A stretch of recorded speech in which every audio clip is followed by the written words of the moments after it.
एक समय की बात है। एक छोटे से गांव में आरव नाम का एक लड़का अपनी छोटी बहन अनन्या और माता पिता के साथ रहता था। उनका जीवन काफी शांत था और दोनों बच्चे अपने माँ बाप के साथ खुशी खुशी बिता रहे थे अपना जीवन। आरव और अनन्या के माँ बाप खेती बाड़ी करते थे और अपनी मेहनत से घर का गुजारा चलाते थे। एक दिन जब दोनों माँ बाप खेतों में काम कर रहे थे, अचानक मौसम बिगड़ गया। जब वो घर लौट रहे थे तो तेज बारिश होने लगी। बारिश के कारण रास्ते के किनारे फिसल गए और उनका पैर फिसलकर वो नदी में गिर गए। दोनों को तैरना नहीं आता था और अफसोस की बात ये है कि नदी के तेज पानी के बहाव के कारण उनका जीवन समाप्त हो गया। जब अनन्या को इस बात का पता चला तो वो जोर जोर से रोने लगी। भैया, अब हम क्या करेंगे? माँ और पापा के बिना तो हमारा कोई नहीं इस दुनिया में। अब हमारा कौन ख्याल रखेगा? आरव भी रो पड़ा, लेकिन अपनी छोटी बहन को संभालते हुए बोला, अनन्या, हम दोनों एक दूसरे का सहारा बनेंगे। अब माँ पापा हमें ये नहीं देखना चाहते थे कि हम कमजोर पड़ जाएं। हमें हिम्मत नहीं हारनी होगी। दोनों कुछ दिन तक अपने माँ बाप की यादों के साथ जीने की कोशिश करते रहे, लेकिन कुछ दिन बाद उनके चाचा चाची उनका दर्द बांटने के नाम पर उनके घर आ गए। पहले तो उन्होंने अपना दिखावा किया कि उन्हें आरव और अनन्या की फिक्र है, लेकिन जल्दी उनकी असलियत सामने आ गई। सुनो आरव, तुम्हारे माँ बाप की संपत्ति का असली हक अब मेरा है। तुम दोनों अब ये छोटा सा खेत ले लो और उसमें काम करो। बाकी सब कुछ हम संभालेंगे। चाचा जी, ये गलत है। माँ पिताजी ने अपनी संपत्ति हम दोनों के लिए छोड़ी थी, आप कैसे ले सकते हैं? बकवास बंद करो। तुम्हें जो दिया जा रहा है उसमें खुश रहो, नहीं तो घर से भी निकाल दिए जाओगे तुम। मजबूर होकर आरव और अनन्या को वो पत्थरों से भरा हुआ खेत लेना पड़ा। जब दोनों ने खेत में देखना शुरू किया तो अनन्या उदासी से बोली, भैया, यहाँ कुछ भी नहीं उग पाएगा। ये तो पत्थरों का ढेर है। हमें ये पत्थर निकालने पड़ेंगे छोटी, शायद नीचे अच्छी मिट्टी हो। दोनों ने मिलकर दिन रात मेहनत की और जब पत्थर निकालना शुरू किया, एक दिन जब वो एक बड़ा पत्थर निकाल रहे थे तो उन्होंने एक पुराना मटका देखा। भैया, ये क्या है? क्या इसमें कुछ है? जब आरव ने मटका खोला तब उसके अंदर चमकदार चांदी के सिक्के थे। उस वक्त एक अजीब सी आवाज आई, मैं एक जादुई मटका हूँ। तुम दोनों की मेहनत और ईमानदारी से मैं खुश हूँ। रोज मेरे अंदर तुम्हें चांदी के सिक्के मिलेंगे। तुम्हें सिर्फ मुझे सुरक्षित रखना होगा। आरव और अनन्या का चेहरा खुशी से चमक उठा। उस दिन से दोनों ने मटके के अंदर के सिक्के बेचने शुरू किए। धीरे धीरे वो अमीर हो गए। उनका जीवन सुखद बन गया, लेकिन ये खुशी ज्यादा दिन तक छुपी नहीं रही। एक दिन चाचा चाची ने उनके बदलते हाल देखे। उनका मन लालच से भर गया। ये दोनों अचानक से अमीर कैसे हो गए? जरूर इनके पास कोई जादुई चीज है। हम इसे हासिल कर लेंगे। अगर जरूरत पड़े तो इन्हें मार भी देना होगा। उस रात चाचा चाची ने जादू का मटका चुराने की योजना बनाई। वो चुपके से आरव और अनन्या के घर गए। उस वक्त दोनों भाई बहन खाना खा रहे थे। चाचा चाची ने उनके चेहरे पर बेहोश करने वाली दवा छिड़क दी। अब हम इन्हें कहीं छुपाकर मार देते हैं, कोई हम पर शक नहीं करेगा। बेहोश आरव और अनन्या के हाथ पैर बांधकर उन्हें एक बोरी में डालकर वो दोनों उन्हें नदी के पास ले गए और नदी में फेंक दिया। अब इन्हें कोई नहीं ढूंढ पाएगा। चल अब मटका लेकर चलते हैं। जब वो मटका उठाने लगे तभी उनका पैर फिसल गया और वो मटका टूट गया। अरे सत्यानाश, ये क्या किया तुमने?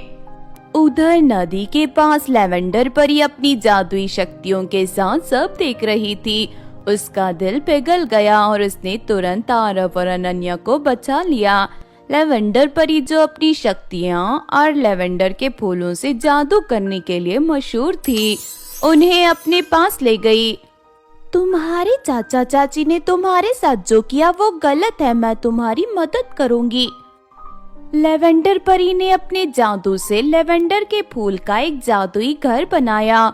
वो घर इतना खूबसूरत था कि उसकी रोशनी दूर तक चमक रही थी। ये घर तुम दोनों का है, ये तुम्हारी हिफाजत करेगा और तुम्हारी हर इच्छा पूरी करेगा। आरव और अनन्या ने उसका शुक्रिया अदा किया और नए घर में रहने लगे। कुछ दिन बाद जब उनके चाचा चाची ने उन्हें फिर से देखा तो उन्हें जलन होने लगी। ये कैसे हो सकता है, हमने तो इन्हें नदी में फेंक दिया था और इन्हें मार दिया था। एक शाम जब आरव और अनन्या बाजार जा रहे थे, चाचा चाची ने उन पर फिर से हमला किया। उन्होंने दोनों के हाथ पैर बांध दिए और समंदर की गहराइयों में ले जाकर फेंक दिया। लेकिन किस्मत से लेवेंडर परी वहां अपनी सहेली जलपरी से मिलने आई थी। जलपरी ने आरव और अनन्या को डूबते देखा और लेवेंडर परी की मदद से उन्हें बचा लिया। तुम्हारे चाचा चाची सुधरने नहीं वाले, अब मुझे तुम्हें एक और रक्षा का उपहार देना होगा। लेवेंडर परी ने लेवेंडर के फूलों से एक जादुई लहंगा बनाया। वो लहंगा इतना सुंदर और शक्तियों से भरपूर था कि कोई उसे छू भी नहीं सकता था। ये लहंगा तुम्हारी रक्षा करेगा, कोई तुम्हारा नुकसान नहीं कर पाएगा। आरव और अनन्या वापस अपने लेवेंडर के घर पहुँचे और वहाँ एक नई शक्ति और हिम्मत के साथ जीने लगे। एक दिन जब चाचा चाची ने उन्हें फिर से देखा तो वो गुस्से से हैरान से चिल्लाने लगे। ये कैसे हो गया, ये दोनों फिर से जिंदा कैसे बच गए? जरूर इनके पास कोई शक्तियाँ होगी। अच्छाई कभी नहीं मरती और बुराई कभी नहीं जीतती चाची। तभी लेवेंडर परी के लहंगे के जादू से लेवेंडर के फूल गिरने लगे। पहले तो चाचा चाची हंसने लगे, ये फूल हमारा क्या बिगाड़ लेंगे। लेकिन धीरे धीरे वो फूल उनके शरीर में समाने लगे। चाचा चाची का शरीर इतना मोटा हो गया कि वो हिल भी नहीं पाए। तुम दोनों के लालच और धोखेबाजी की सजा ये है कि तुम्हें हमेशा भूख लगेगी लेकिन तुम्हारा पेट कभी नहीं भरेगा। चाचा चाची पछताते हुए वहाँ से भाग गए, कभी वापस नहीं आए। आरव और अनन्या का जीवन खुशहाल बन गया और उन्होंने लेवेंडर परी के जादू और दयालु स्वभाव को हमेशा याद रखा। इस कहानी से हमें ये सीख मिलती है कि बुरे काम का हमेशा बुरा अंजाम होता है, इसीलिए हमें हमेशा अच्छाई का रास्ता चुनना चाहिए और किसी के साथ अन्याय या अत्याचार नहीं करना चाहिए। दया और विनम्रता और मेहनत से ही जिंदगी में सफलता और सुख मिलता है। शनाया बेटा, सुबह का नाश्ता कर लो। तुम्हारी पसंद की चीज टोस्ट और फ्रूट सैलेड और मैंगो मिल्कशेक रेडी है। चलो जल्दी उठ जाओ। माँ, मुझे वो बोरिंग नाश्ता नहीं करना है, मुझे स्टारबक्स की कॉफी चाहिए। और हाँ, आज मुझे पापा से एक नई स्कूटी लेनी है। ओल्ड मॉडल देख के मुझे एम्बैरेसमेंट होती है। पापा से कहना कि बिल्कुल लेटेस्ट जो अभी मार्केट में आई है वही दिला दो, ये अब बहुत पुरानी हो चुकी है। अब बेटा, अभी तुम्हारे पास ऑलरेडी एक नई स्कूटी है, क्यों पैसे वेस्ट करना? ये स्कूटी तो तुमने पिछले महीने ही लिया है ना। पापा, अगर पैसे इतनी अहमियत रखते हैं तो मुझे कॉलेज क्यों भेजा? सब मुझे आउटडेटेड बोलेंगे, क्योंकि नेहा ने कल ही मुझसे भी अच्छी स्कूटी ली है और वो भी महंगी वाली। मुझे नहीं पता, मुझे स्कूटी चाहिए, वो भी लेटेस्ट और महंगी वाली। ठीक है, तुम्हारे पापा अरेंज कर देंगे। सुनिए, एक ही तो बेटी है हमारी, अगर उसके शौक पूरे नहीं करेंगे तो इतने पैसे कमाने का क्या फायदा। हाँ पापा, आप सारे के सारे पैसे जाके कचरे के डिब्बे में फेंक दीजिए। अगर आप मुझे खुश ना कर सके तो क्या फायदा इतने पैसों का। शनाया के इस रूड बिहेवियर से घर के सब लोग परेशान थे। उसका नेचर हमेशा शो ऑफ करने वाला था। ना उसे घर वालों का रिस्पेक्ट था और ना ही किसी और का। पापा ने उसे स्कूटी दिला दी। शनाया अपनी नई स्कूटी लेकर कॉलेज जा रही थी। रोड पर एक बूढ़ा आदमी जो शक्ल से गरीब लगता था गिर गया था। उसके हाथ और घुटने से खून बह रहा था। बेटा, जरा मदद कर दो, बहुत चोट लग गई है। आप लोगों को चलना नहीं आता क्या? मेरी स्कूटी के सामने गिर गए तो पेंट खराब हो जाता मेरा। देखिए, मेरी स्कूटी पर आपकी वजह से धूल लग गई। देख के चल नहीं सकते क्या आप? बेटा बस एक बार हाथ दे दो अपना, मैं उठ नहीं पा रहा, मेरी मदद कर दो। मुझे लेट हो रहा है, मैं यहाँ टाइम वेस्ट नहीं कर सकती और यहाँ ना ही टाइम वेस्ट करने आई हूँ, खुद ही उठो। वो वहाँ से चली गई और बूढ़ा आदमी सड़क पर पड़ा रहा। शाम को शनाया घर लौटी। माँ उससे प्यार से कुछ कहने आई। शनाया बेटा, तुम्हारे कपड़ों का डिजाइन बहुत प्यारा लग रहा है, पर एक बात कहनी थी, थोड़ा ध्यान दिया करो रोड सेफ्टी का, गाड़ी स्पीड मत चलाया करो। मुझे माली ने बताया आज सड़क पर क्या हुआ था।